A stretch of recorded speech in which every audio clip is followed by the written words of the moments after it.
अस्सलाम वालेकुम नाज़रीन, मेरा नाम डॉक्टर ज़फ़र हबीब खान है और इस वीडियो में मैं आपको प्रीक्लैम्सिया की एक कंडीशन के बारे में बताऊंगा, जिसमें क्या होता है कि एक हामला खातून को ब्लड प्रेशर हाई होने का मसला होता है। इस दुनिया में हमारे पास बहुत सारे लोग होते हैं जिनको हाइपरटेंशन का या ब्लड प्रेशर का मसला रहता है और वो एंटी हाइपरटेंसिव मेडिसिन या ब्लड प्रेशर को कम करने वाली दवाइयाँ खाते रहते हैं, लेकिन प्रेगनेंसी में या हामला खातून में कुछ जहर बन सकती हैं और वो मना होती हैं।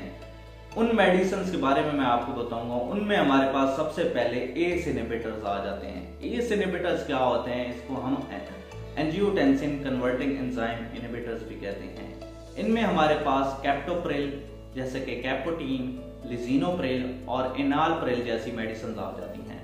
ये क्या करते हैं कि ये एस इनहिबिटर्स जो होते हैं, ये पहले तो जो एस एंजाइम होता है ये एंजियोटेंसिन 1 को एंजियोटेंसिन 2 में कन्वर्ट करता है, जिससे वैसोकंस्ट्रिक्शन कम होती है और जो ब्लड प्रेशर है वो भी कम हो जाता है। तो इसके बाद जो हमारे पास आ जाते हैं उसको हम ARBs कहते हैं, या एंजियोटेंसिन कन्वर्टिंग एंजाइम्स, जो रिसेप्टर ब्लॉकर होते हैं वो उनको हम कहते हैं एंजियोटेंसिन रिसेप्टर ब्लॉकर्स।